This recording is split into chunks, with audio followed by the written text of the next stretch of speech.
gossip, rumors, panic in the streets. We're lucky? I guess? Maybe? I don't know. I'm confused. Let me just say that. I am confused right now. Hey guys, what's up? LuckyG7 is here today to give you guys another Tokyo Ghoul podcast. And like always, I've got a special friend / special guest with me today. Go ahead and introduce yourself. Greetings. It's me, Sparda3g, here again with another podcast. And this time we got back-to-back chapters. One of which is purely quiet. The other one, pretty loud. And now we're going to discuss them in an equal volume length. Yep. Oh boy. You're confused, huh?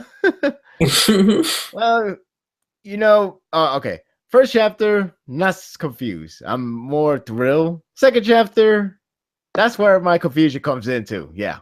I'm actually pretty confused with the second chapter, but maybe not the same as you are in terms of what you're confused by. Maybe, unless we discuss this, and we'll probably find out ourselves. Mm-hmm. But yeah,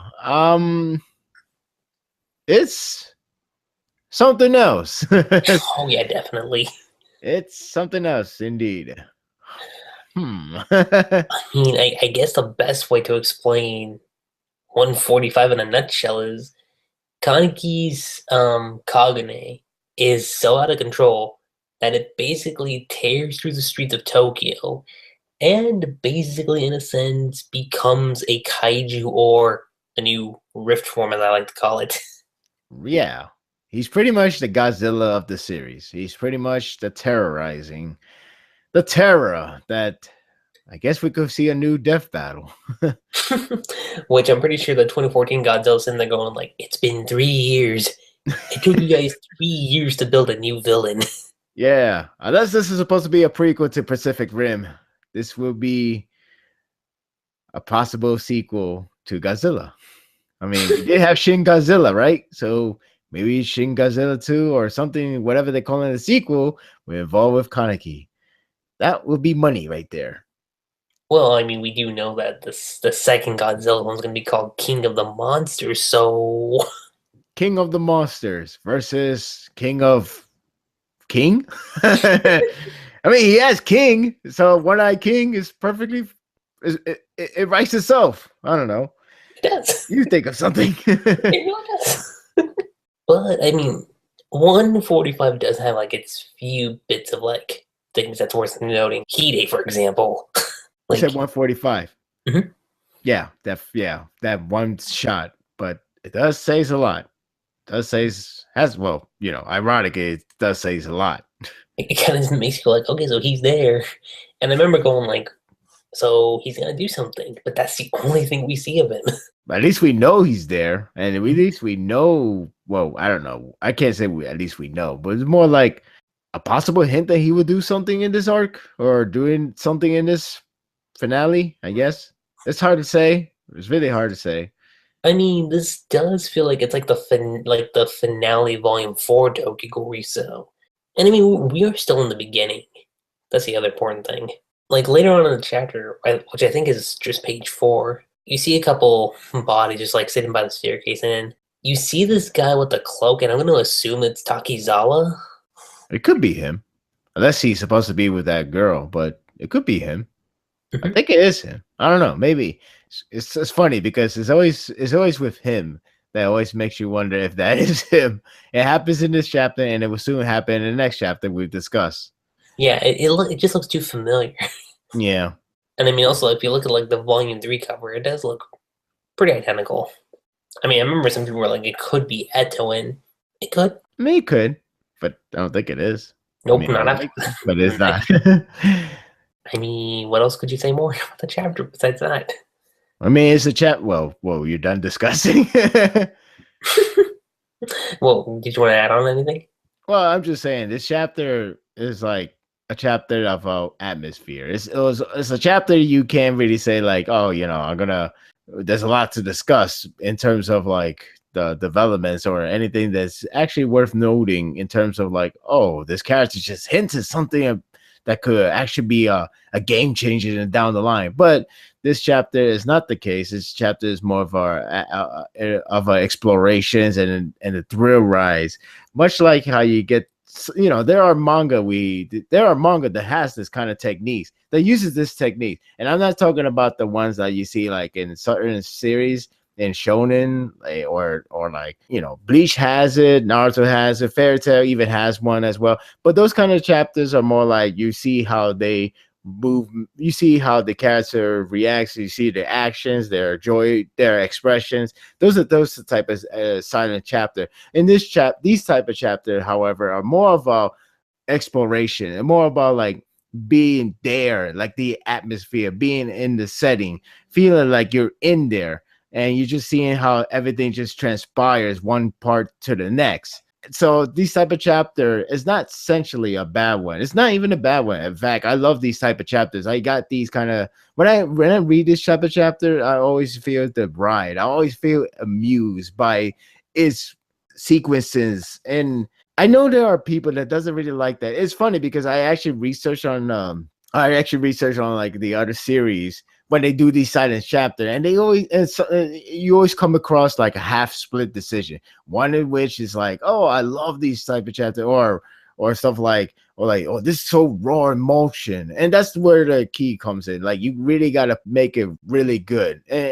These type of techniques are challenging because you could either pull it off like pretty weak and it just doesn't feel like rewarding, or you could really pull off so well that even if you didn't get that much content out of it, you just feel like you really sucked into his environment and sucked into his universe, and it's just like it just feels so amazing. But there are people that just wants the plot, that wants the character development, they wanted to know what's next, they wanted to hear anything else from the characters, they want anything like a little hint here and there. And these type of chapter would disappoint them. These type of chapter would make them feel like they wasted their time. And I could understand that. Everybody has their own preference. Like not a lot of people would like Blame. No, not a lot of people would like these type of chapter from a series they actually enjoy as well.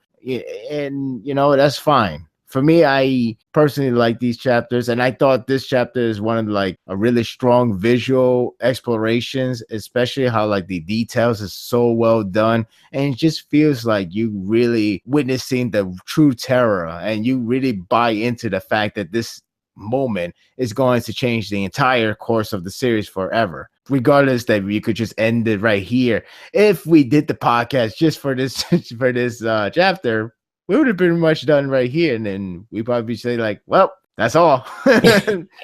So thankfully we really would have been. Yeah, so thankfully we saved it for gather up 2 chapters. Now the second chapter almost went to the same route, but not silence, but more like just showed this structure with some stereo. There is some parts that we'd like to discuss. So yeah, again, 145, really, really enjoyed it. I don't blame people who don't like it because they want those developments. They wanted to know more. They don't want to. They don't really care too much of experiencing the thrills, which I understand. But this is my kind of preference, so I'm good with that. I think the biggest things we can talk about when it comes to 145 also is like page 15. I don't know how I let this bypass, but when I looked at page 15 and looked at like the design of Kagune's Kagune, I was like, oh, that looks cool. Second time I looked at this, I was like, wait, get the fuck out of here. The third time I looked at this, I'm like, wait. Fourth time, I'm like, oh my god, Ishida. Again. Yeah, that's just astounding, to be honest with you. Like the mere fact that we see the design, and he purposely shows that one page of that design up close view, almost the exact same angle. In fact, it is the exact same angle as the sketch that Kaneki draw in first chapter. It's the exact same thing. First chapter of the original Tokyo Ghoul. Since then, that design was always meant for him. It was meant for him to look like that by the end of Red, which I still believe this is the end. Not the entire series, no, but the entire Red saga, I guess you could say. Which I mean, again, you and I have always discussed about like how far he plans ahead, but this just shows. Yeah, that shows. What also shows is the title of the chapter. The title of the chapter actually threw me off. Like, it blew me away because the title is called Title.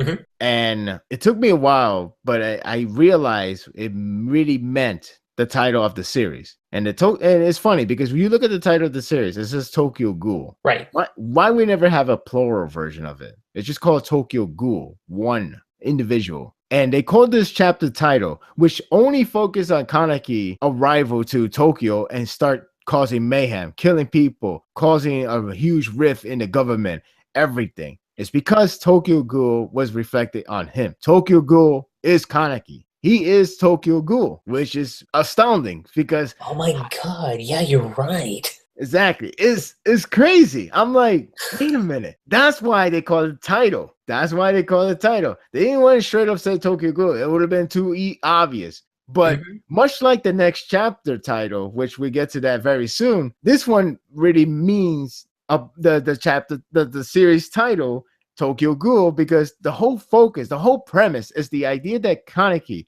is the one that will cause a massive change, a massive shift, a massive destruction to an entire Tokyo. Because this is the one ghoul that everybody will always fear. Well, everybody will always remember because he's the one that will cause mayhem. It's like title Godzilla. Just imagine if there's multiple Godzillas, but they only say one name because it will be that one specific one that would just start causing destruction to Tokyo or Japan itself, because that's the title of the series. Oh yeah, that's exactly the point. I mean, look, unless Ishida is like winging it, he is doing a damn good job at it. Seriously. Like if he comes in an interview and says, "Yeah, all those moments you've seen, I've just been basically winging it," and I'll be like, "That's good. That is really good if that's what you're doing." But I mean, let's not forget when it comes to like the visuals for these type of series, for this series, it always has some meaning, and it always is. Yeah, it shows for such a long time, and here it's showing that now. So again, it's not like we're reaching something, it's actually there, and I'm pretty sure Ishida is making us trying to find the clue or the indication why he's naming these titles, why he's showing this display with like some cryptic message. Why is he doing like that way? Because he's artsy like that. I mean, this is the guy that used to do, or probably still do, the whole the tattoo designs, so which he becomes a mangaka eventually. You know, he inspired by a lot of things. I'm greatly assuming that he's inspired a lot by Togashi for his Hunter x Hunter and his work in general. So yeah, his kind of artwork is always has some like a meaningful display. Like, you know, again, you look at the how the Queen Squad, they obviously doing the whole monkey thing. I see no evil, can't speak evil, whatever, you know, can't speak, don't hear, and don't see. And they used them cleverly with the Queen Squad. That was like an obvious hint right there, like who they represent, which I didn't even notice that to now, but it makes a lot of sense. So yeah, definitely. Yeah. So like, again, even his Twitter account is, well, he hasn't used Tumblr much, but even his Twitter account, his art indicates something like a foreshadowing event. But you just have to keep in mind, or you just have to put the pieces together, and it tends to come true, which is scary. Only Ishida, guys. Only Ishida can pull this kind of shit. And it's not a bad thing. Let me say that right now. It's not a bad thing. No, it's not a bad thing. In fact, it makes it pretty enjoyable because it's like, oh, we're doing like not a duck hunt, a treasure hunt. We're like, okay, we're gonna find all these clues he leaves off. Like, I don't remember. There was one surprising one. I forgot. I think it was for the last chapter, but I don't remember. Maybe I should try to find it. But yeah, the next chapter title is something that I had to figure out myself. I mean, I should have thought of it, but I guess I didn't pick up until the explanation came in, but I guess I could discuss that when we start discussing the next chapter. Which honestly we're about to get into because we get to 146 and it's from what it looks like, it was like a bunch of dots, and I'm like, wait, I'm so confused. Like, what's with the chapter title? Like, it was just blank. Yeah, it was funny because in the morning on Sunday, like I realized the chapter was out, and I tried to figure out what was the chapter title. I just see 146 was the chapter title. Can't find it. It took me all the way to the end of the chapter. I realized the chapter title was actually colons. That's it. Yep. That was strange. Why we call it colon? I know. And it's funny, somebody did an analysis of it. I don't know if I can find the post, but someone mentioned something, and they went all the way back to 144. And 144 was titled A, right? Oh, yes. And then 145 was titled Title, obviously. Title. Yeah, a title. And then you got the colons, like the 4 colons. And what this guy translated those colons into was one-eyed. And I was like, wait. Really? A Tokyo Ghoul, because you said like 145 in reference to like the title Tokyo Ghoul, right? Yes. So I was like, all right, so a Tokyo Ghoul one-eyed, and I'm like, wait, oh shit. Here's the crazy thing. I do believe that Ishida is setting up these chapter titles, as bizarre as they are. I do believe he's setting them up to be pretty much a sentence. Sentences indicate we're at the end. Much like with Hiro Mashima did it for his chapter covers, with each words in the artwork, there's a word that pretty much make the sentence for thank you for enjoying the ride or something like that. It's like that, but it's going to be done in chapter title. It's not going to tell us thank you, but it's going to tell us a sentence that pretty much might say like, this is the moral of the entire story of Red, and that is whatever he's writing there. Or maybe not just a moral, but he probably just say like, we at the end, I don't know what he's trying to make, but right now we have this colon, which by the way kind of suggests that the next chapter title might be Red. Oh yeah, definitely. I could totally see that. Exactly, like a title Red, or if not, he could make it out to be saying like a title and then colon like this is the title of something, and then he would just write a loose word. I could be wrong. It could be Red. If it's Red, it definitely is trying to indicate that this entire story is coming to a conclusion. But not the entire story, like the entire plot. At least the plot of Re. It's basically this saga, this arc, this chapter of Kaneki in Red is coming to an end. I'm not saying Kaneki will die. It's still hard to determine because I really don't know I really can't predict it, to be honest with you, but that's another story we talk about later. But the point is, this chapter of Red, basically part 2, is coming to a close, no matter what. No matter if you think they want to keep going, we're keeping going because, well, we need this extension for more exploitation of the story. Because if it ended back in 143 or 144, that would be rush. And it would be like, yeah, definitely. It really as much as I love 143, if 144 was the ending, that would have been rushed. It would have been weird. And yeah, I would probably agree with the people with saying like, okay, we're going to end 144. Granted, I didn't do parallel right because 143 is the last chapter of the first one, but I'm going to end it just for the parallel sake. That would be desperate. But fortunately, Ishida is not that desperate. So I'm happy he didn't go that route because that would just be ridiculous, honestly. But well, then you also got to consider the fact that Volume 13 had Suzuki on the cover. Right. And we know like his parallels. Like he does parallel like the covers. Well, minus Volume 3, but that's the only occasion. Well, yeah, there's that. But Volume 13 is the latest one. Not Volume 14. He still paralleled there by having Volume 14 to have Kaneki once more, and you can end it right there. So if you put that puzzle together, yes, that means Red is coming to an end. It's just a matter of time right now. It's not if it ends at Volume 14. It's gonna be when it ends at Volume 14. Yep. How many chapters we have left? Most likely probably 5, 6. I'm not sure. What chapter starts in Volume 14? I believe it was the last chapter, but let me look it up real quick. Okay, so that ends at 144. So this volume starts at 145. So either he ends short, like 8 chapters long only, or he ends it with 10 chapters. Mhm. We don't know, but still, we only have like few chapters left before we could say, "Yep, it ended." And I know what you guys are probably thinking, like 10 chapters, like that's gonna feel rushed. Here's the thing: when it comes to Ishida, I don't think that's the case because think of how much we cover within like one volume. Like we cover a lot for a weekly series, Right? Compared to like other. I mean, well, I know Tokyo Ghoul's the same, but like when you compare to like other series like what Seven Deadly Sins or Gintama.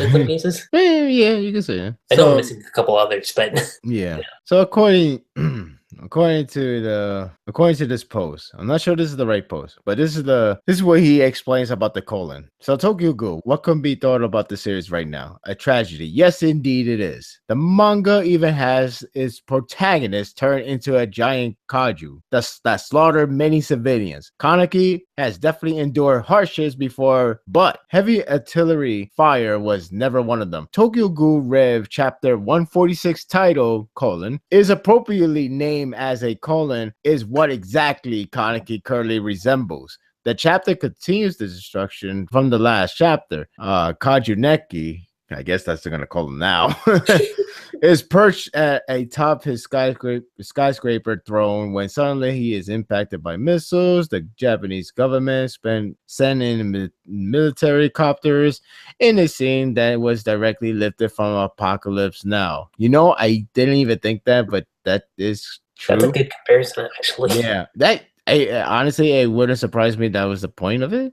I think what's interesting in 146 as well is with that one lady. She has like that whole checkerboard thing. Yeah, I was trying to figure out who she was supposed to represent because I was like, is that a character we're supposed to know, or is she just there? Well, it's hard to say it's hard to say if that character is meant to play a role or it's just meant to be a symbol. Kind of like what movie is that name? A Schindler List. Like you have the movie was black and white, and you know the whole entire movie was black and white, and then there's a scene where the Jewish were getting gathered up by the Nazis, and you know, or the sadness comes in. Then you just see one girl, the only girl that was dressed in red, and it was only red color. It's like a symbolic, and it has a reason for it. So I think if this character, the character could still represent the checkerboard, which has the symbolic reasoning to this destruction that Kaneki is causing, which is pretty ironic. But you know, we don't know if this girl is meant to be a character that is supposed to be significant, or is just to be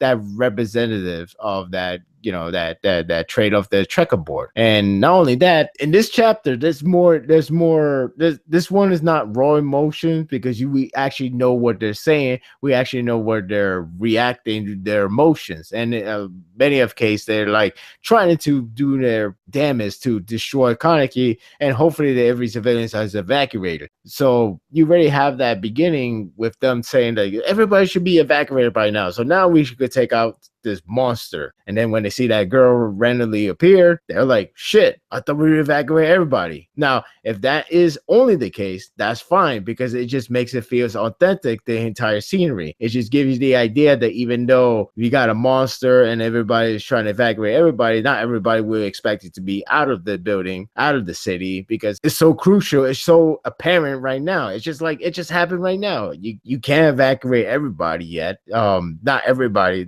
not entirely. That's like, I wouldn't say it's impossible, but for one night, it does seem very, very difficult. So yeah, definitely. Yeah, right. Now, even if the girl is supposed to be someone, which could be interesting because I don't know who could that be. Any guess? Well, the only reason why I'm saying that I don't know if she's supposed to be important is because remember, like Tokyo Ghoul Part 1 is always something I always go back to, especially after you brought it up a while back. But with Forta, what about? Like, remember like how Forta just randomly shows up, like he bumps into Tuck and he's like, "Oh hey, sorry," and then he just walks off. Oh yeah.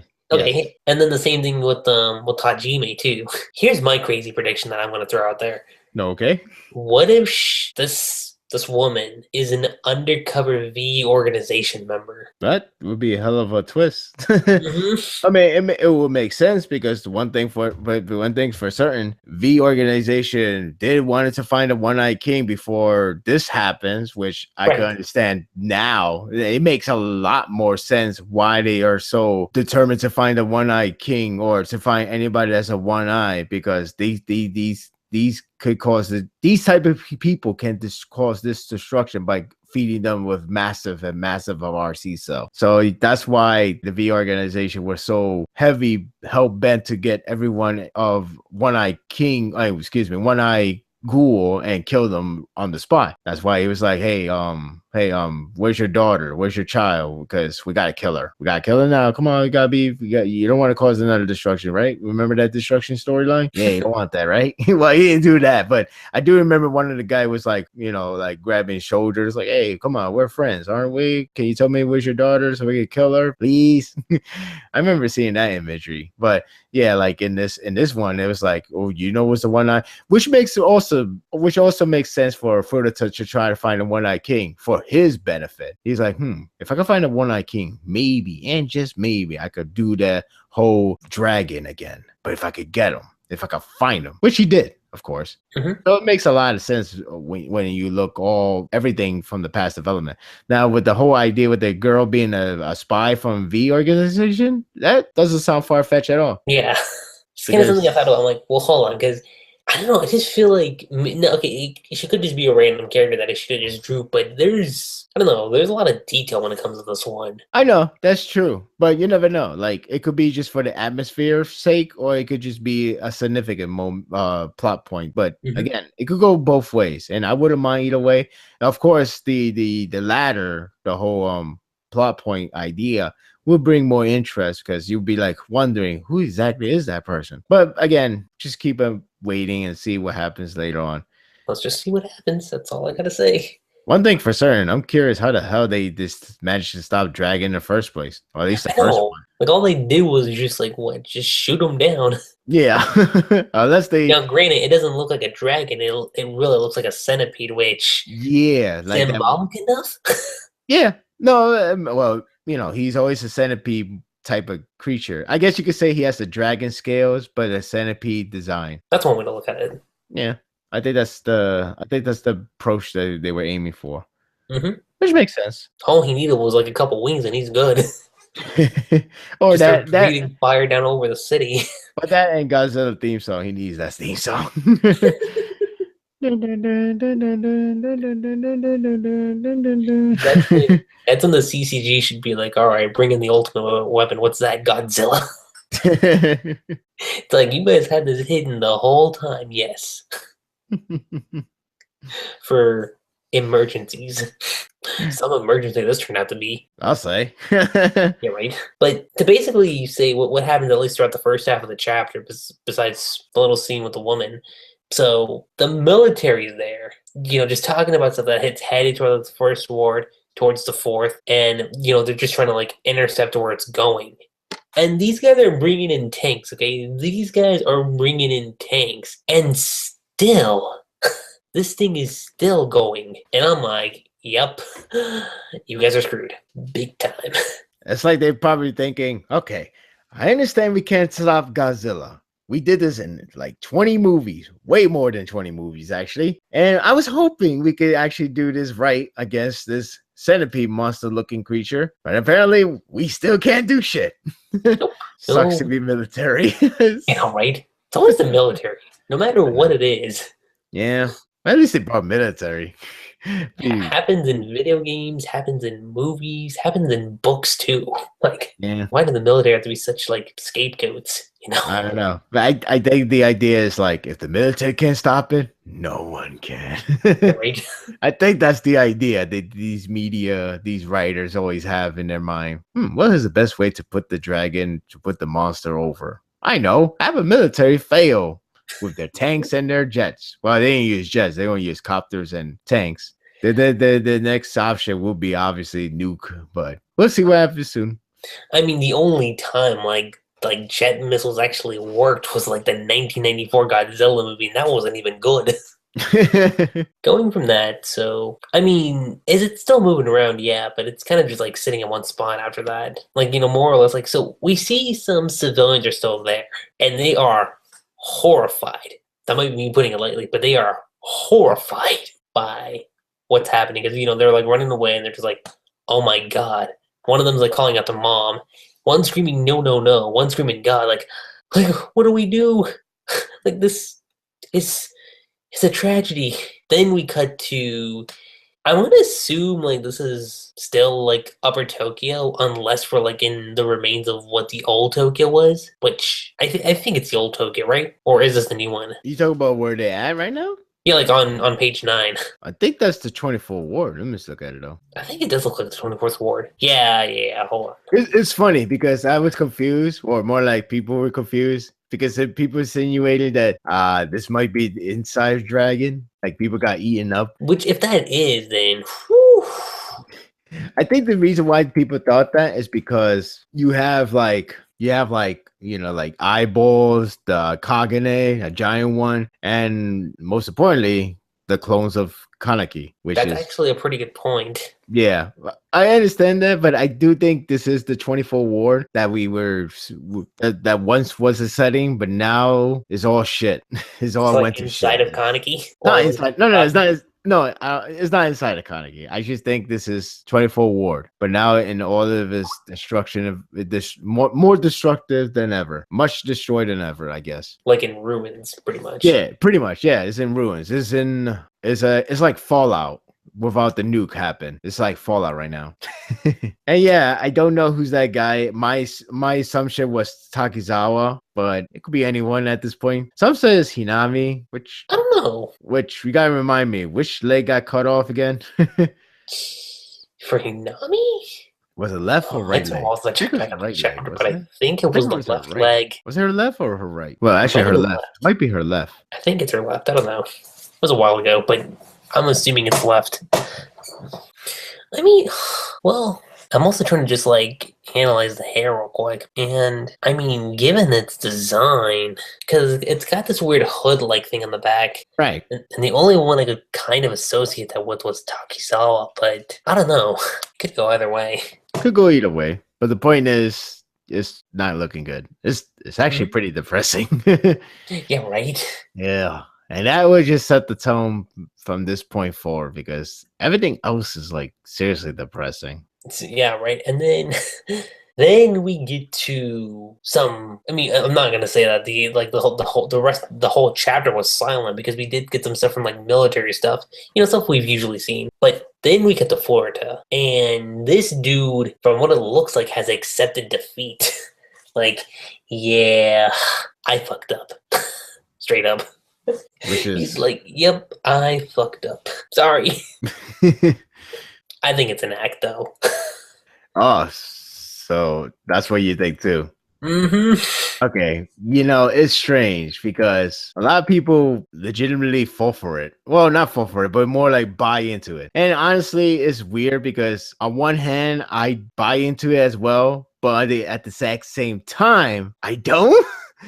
It's scary because it only tells me this guy is a hell of an actor, and that bothers me a lot. But now, and people would say like, well, why would he do this in front of him? Like, what's the point of that? If But here's the thing: he claims that he's done as a bureau. So when he's done in a bureau, that means he doesn't need anybody anymore. Nope. His job is done. He doesn't need to trick somebody. He doesn't need to have somebody to be his lackey. He's done. He got what he wanted.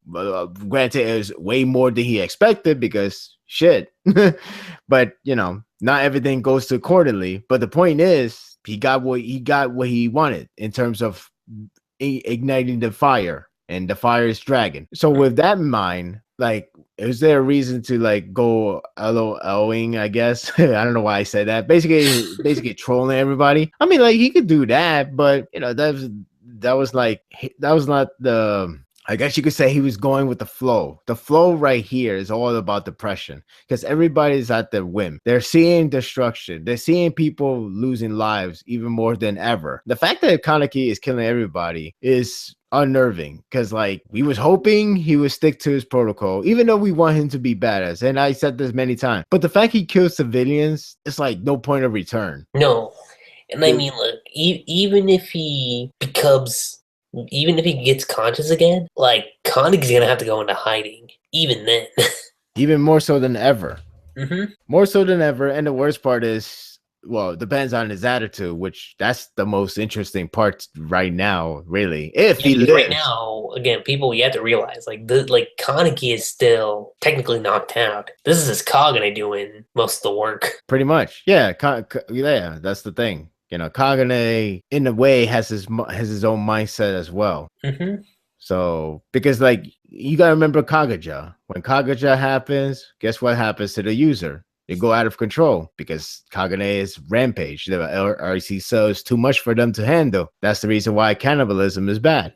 For them, right. For like, yeah, cannibalism could make you stronger, but that's the problem. If you override it, you will lose your mind. So there's no point of it. There's no benefit for your end. I mean, a benefit if you kill people, sure, but if you don't regain conscience, what's the point? Mm-hmm. So that all comes to this reason why he made the entire all guy, like 100 all guys, 101, if you want to be that precise. And yeah, he did what he wanted to do.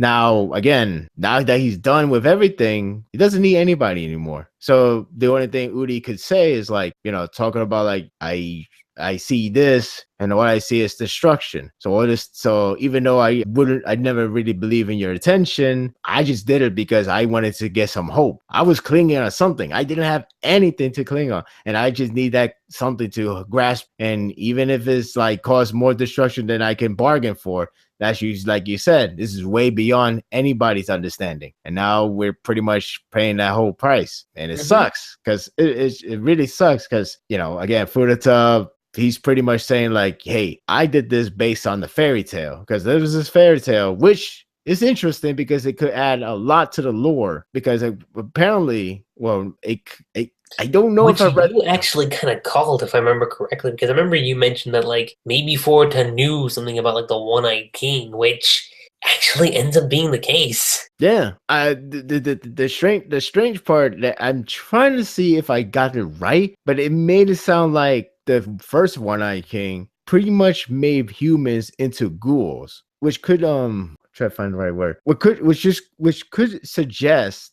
that humans were humans and they become ghouls because of some like sharemen, the whole sharing system, whatever you want to call it, that One-Eyed King did when he was a dragon. Then I think that's what it's trying to say, because it would make sense why these ghouls looks like human in the first place. It would make sense why the kids all the way below 24 ward act like humans, like we're humans. It's like, what are you talking about? You're ghouls. You're even doing Kagune, unless you're a Q squad being experiment, which is impossible because you're all the way down there and you're not with CCG. So in a way, it pretty much suggests that ghouls can be spread like viruses, I guess you could say. It's like turning humans to zombies, but in this case it would be ghouls. Like they would probably have the same mind, but obviously they would lose a lot of human perks like eating normal food or like the normal cells, all that stuff, which would make sense as well with the whole one-eyed ghoul experiment, because it's like, oh, you have to, like, for them it's transferring organs. For One-Eyed King, I guess it's vague, but it definitely suggests that it does share to us life form. It's crazy. It's short, but I feel like the food story behind it will be told one day. Oh yeah, and it's going to. And I mean, the other crazy thing about this chapter kind of is that when you look at it, like, technically this is a flashback. So something happened present time, because I just noticed that. I'm like, wait, the pages like are kind of like outlined in black. So, and usually when that happens, it usually means it's happening beforehand, not right now. So yeah, it's crazy. But yeah, also like, that Yusa and Hiriko are still alive. So claps. Like I said, everyone, If you don't see the body, they're not dead. Mm-hmm. Yeah, we didn't see Hiroko or Yusa heads, body, whatever, in a in a deformed form. So basically, they should be alive, and thankfully, the chapter confirmed that they are alive. It does suck. The other Zero Squad did die, but no, Well, I'm sad the again. Sirius is a douche. Sorry. He was a good kid. But yeah, like it's still weird to me. Like so Kids killing sincere, kids. huh?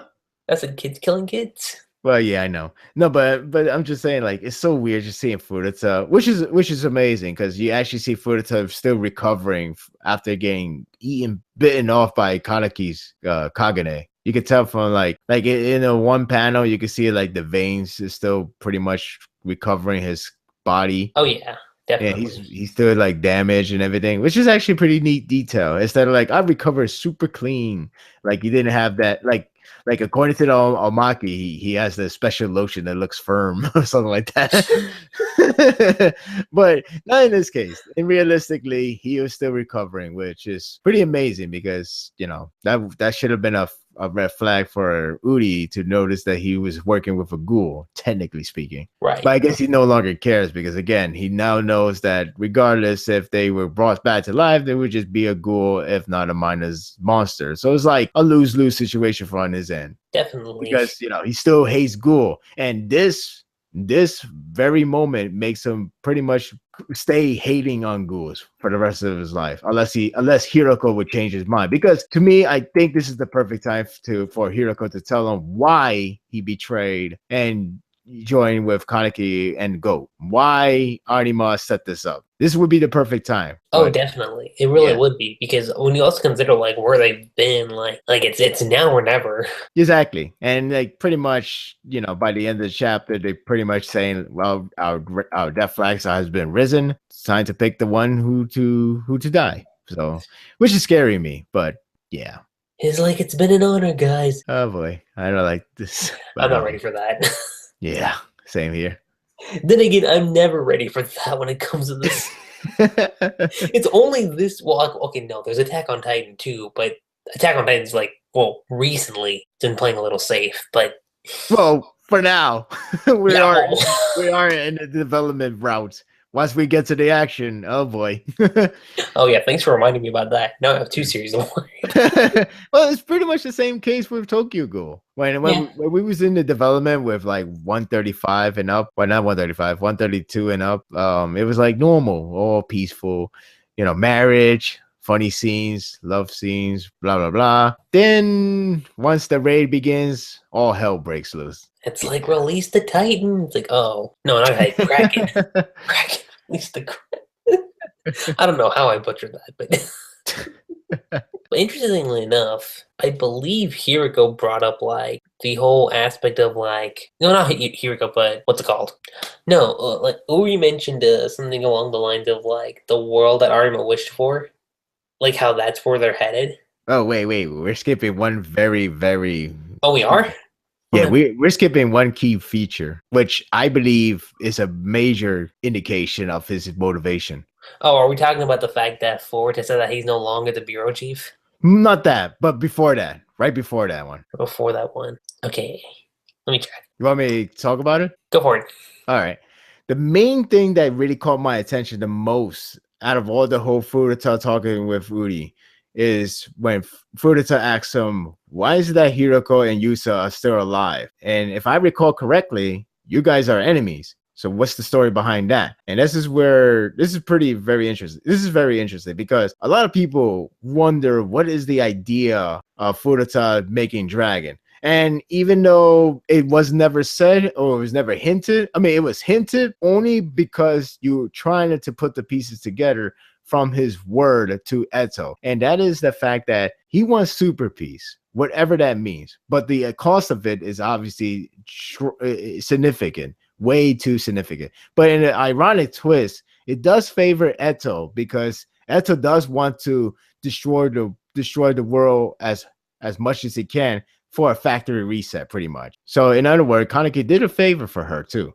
But point is, Furuta wants super peace, right? Now, when Dragon happened in 144, people start to think Furuta trying to have human and ghoul working together for one common enemy, and that way it would be a unification. Now, it was never said. It was never said. It was only theorized. But in this chapter, it kind of start to reinforce that idea, because this one was the most significant one. When because Udi was explaining the story that they were fighting each other. They were fighting to the death. They were like so close to kill each other. And then once Kaneki, the clones, starts to show up, they put everything aside and start working together to fight that enemy. And because of that, Furuta just leave one mark saying, how nice. It gives you some indication that this is actually his main plot.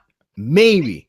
Because this does connect to Super Peace. Super Peace means everybody is together, united, even ghouls. If that's Super Peace, then that makes sense. Because why he go out there and say, like, you know, why he asked for explanation, and once he got the explanation, he's like, how nice. And then right after that, he said, I'm no longer the bureau chief anymore. Like, okay, now my job is really done because your guys are working together, which is amazing, because that's kind of the intention I have in mind, to have everyone former enemies being together as allies, because you got a bigger threat than you can possibly imagine.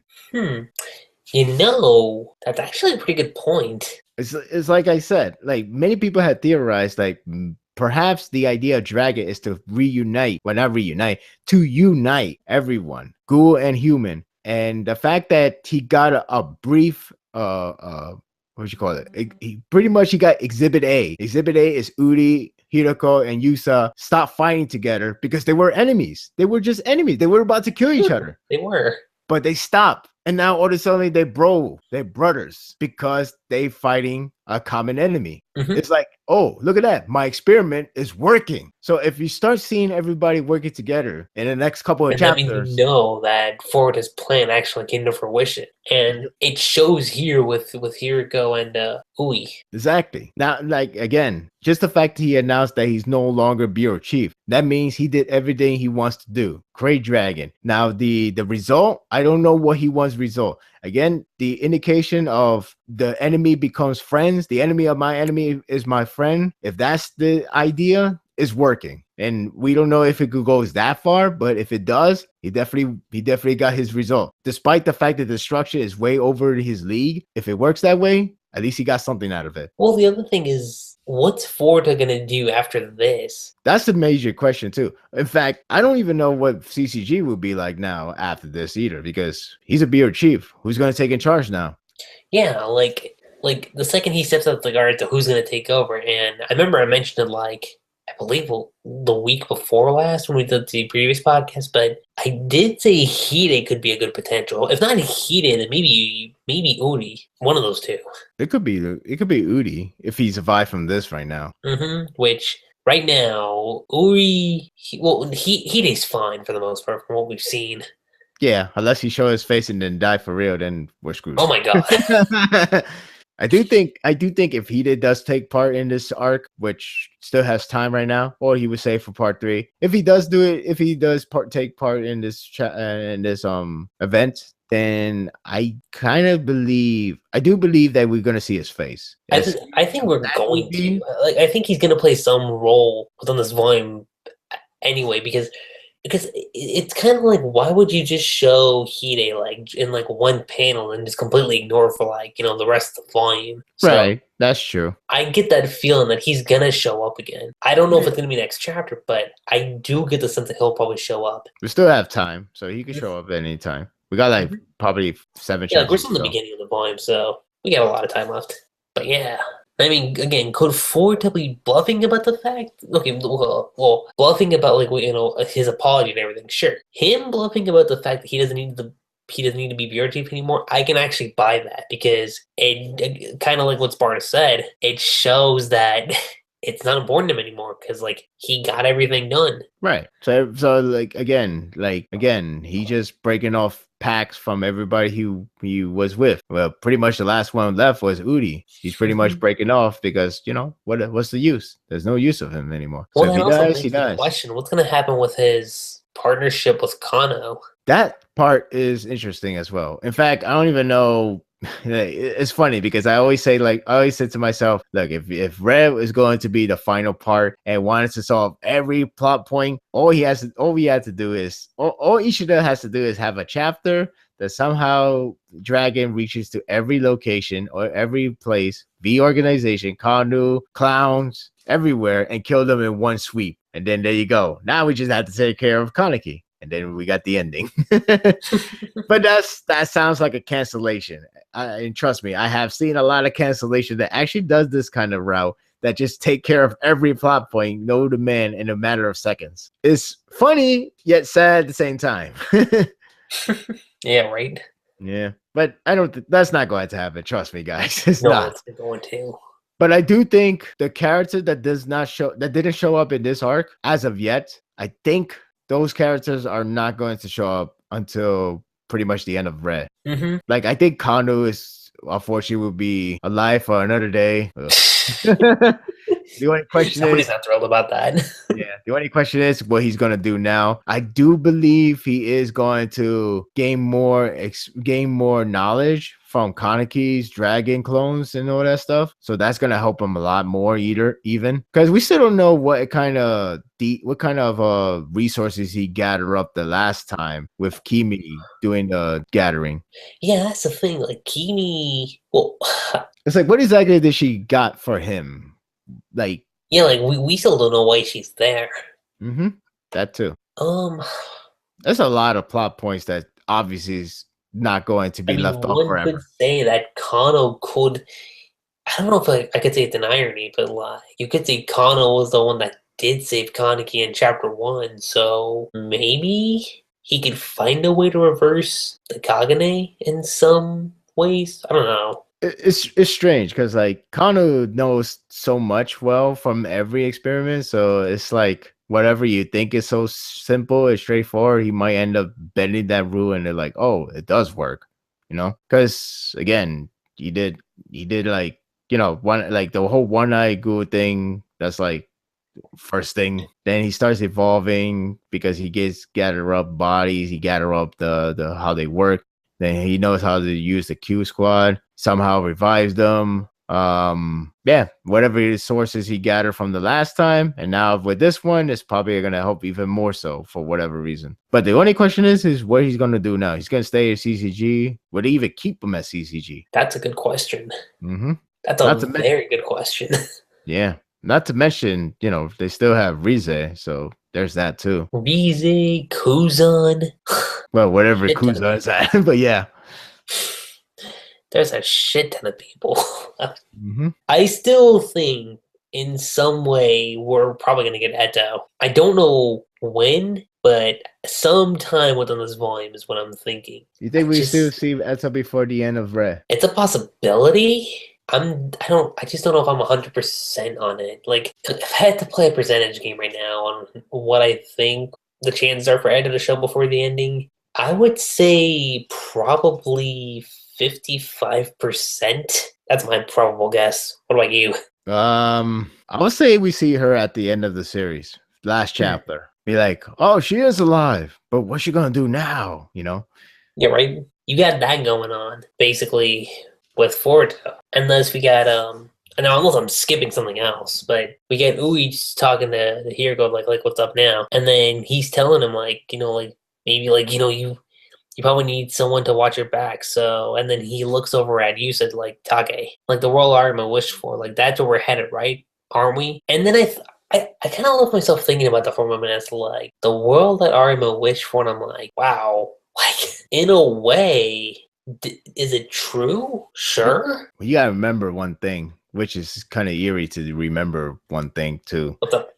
Is that if you recall Eto and Arima first meeting, Eto was like on the verge of dying by him, and she tells him like she all she wants is to fuck up the world as much as she can, or it's like basically fuck up the world more than ever, more than it already is. And the only response that Arima gave was, that's great, meaning like he agrees to that approach. And if that's the case, which that is kind of eerie because the situation the world's in right now. Right, exactly. I mean, if that's truly the case, that then I guess you could say, yeah, you're in that world, which makes the him answering I don't know does have the full effect, does make it very effective more than just answer a yes or no, because it goes to show you nobody really doesn't know exactly where they are in right now. They don't know if this is the world that's like, yeah, there's peace in here, or there's going to be peace once we're done, or this is a world of like, well, everything went to shit and this is not what he imagined, or well, everything went to shit but he got his wish. It just makes it so sad because nobody really doesn't know where they're looking at anymore. Nobody knows where they're at anymore. You know what the other crazy thing is when it comes to Eto? What? Think of what she said to Kaneki. And I can't remember, like, no, maybe this was back in part 1, or it could have been, like, early read. I know it's one of the two, but she mentioned the Kaneki, like, like, how, like, the world is like an egg, and to give birth to something, you've got to destroy the world right before your eyes. I think that was in part, I think it was in Red. I want to say Red. Yeah. Because I don't think she would talk to him very deep in part 1. No, she was portrayed as an author. Yeah, so I think that was probably in Reven. I know at some point within the series, but I remember she mentioned that to him. And I mean, that's funny because when you look at the situation, that's kind of what happened. Yeah. Say honestly, that last questions with the answer of unsure, just perfected the whole entire theme of the chapter, and that is depression. And obviously, well, I guess since you want to say something before we talk about that final image. Right. So from there, in case anybody was worried, we see Toka. So Toka's alive. Yay! I want it to be like that, to be honest. I truly do. Now, here's the thing. That's how it was initially when I saw. Then I see what state she's in, and whoa, I feel bad. It's oh god, it's funny because it's funny in a sad way because I'm reminded of that video where it was like, okay, this part is getting very depressing. Oh, it's like this character was like a funny character. Why he's so sad right now? Why he's so broken up? He's writing something because he cannot speak. And then it says, and he writes the board, I want to die. Oh God, what are you doing? This thing has gone too depressing. So that's the feeling I got too. Like I'm not saying, oh, everybody should laugh out loud right now. Everybody should be laughing. But it's more like he's down on the sadness, man. I'm hurt. I'm feeling the pain too now. You know, maybe if we see Toka, she'd probably be like alive and be like, what's going on? But instead we see her in the most dreadful look that possibly seen of her ever, even. And I'm like Toka looks like she's seen better days. Like that's the look she's giving right now. She's seen like this. It's like far worse than where she was told by Yomo that they cannot do anything but just wait and see everything loses. Basically, back in the Tokyo raid, when she tried to go out there to attack or to save them or fight for them, you know, Yomo tells them, no, you can't do that. And she just break down in tears. It's like that. Only there's no tears, just broken. It's devastating.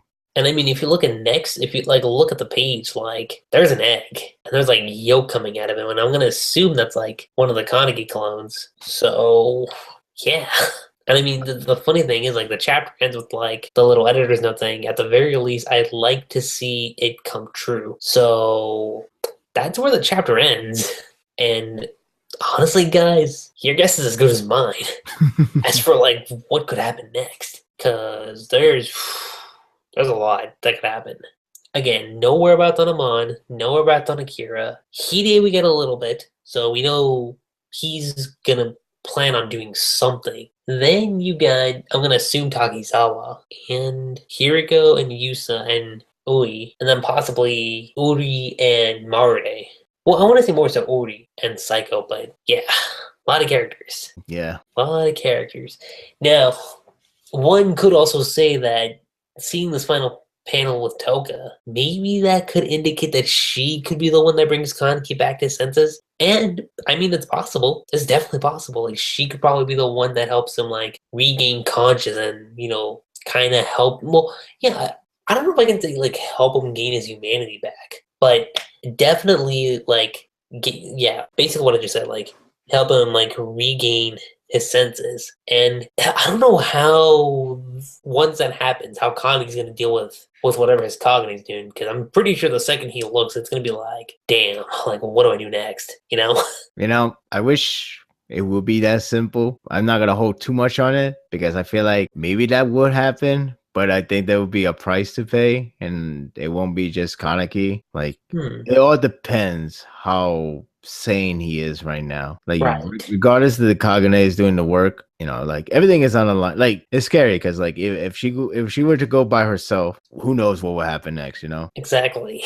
that's the scary part. Where she still has a child to bear. She still have her life. It's like you either lose one, lose both, or lose none. And to lose none, chances has gone very slim, which is scary. That's exactly what it is, and like I said, I'm a little speechless right now as for like what could happen next, because possibilities are endless. That's for sure. I will say this: I can really predict what's going to end up in. I don't know what's going to happen. I don't know how it's going to happen. I can't really predict it, which is a good sign in terms of anticipations and expectations of his writing, and scary because that means a lot of bad consequences could happen: tragedy, deaths, sadness, more sadness, extra sadness. I don't know. It could go anywhere. It's freaking crazy.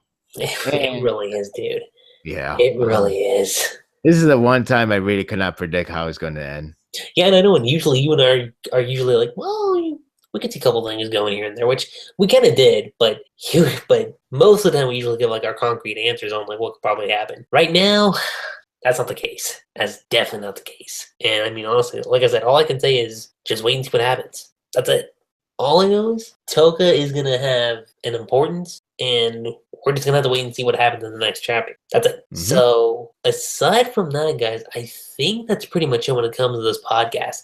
Sparta, it was really great having you on board again, as always, when it comes to doing these Tokyo Ghoul podcasts. Oh, it's always great to be here. I mean, this is like we're getting close to the end. I can feel it. I can tell it, and it will be the real end soon for the podcast. Oh, yeah, right. So Not that's what we did the previous week. yeah. So instead of like assuming it's going to end, I guess we could say the countdown to the end is here. I just don't know how many chapters left. All I know is coming very soon. But Just be prepared, man. 5-chapter countdown. no 5 chapters to go, crap. I don't want to hear that. Just go with the flow and just let me know we're at the end. I don't want to hear 5 chapters to go, crap. But yeah, even so, we're going to continue the podcast, and I'm going to continue to be your special guest for, you know, each of episode until the very end. And it's always great to discuss more of this. It always is. Right. Yeah. I just hope the next chapter isn't a quiet one. As much as I like them, we could make the podcast very short if there is another one. If it's another one, that is. It would be like, oh, look, a 5-minute podcast. Good job. Which honestly, that's what it would have turned out last week. It's like, yeah, we're here to do the podcast. Oh, for 5 minutes. Good work, Get guys your shortest Tokyo Ghoul podcast. Only, okay, fine, let me be generous. 15 minutes. 15 minutes at best. That's all you get. Nope. So it's a good thing we actually spent it on 2 chapters, which I think we've been doing that for a while now.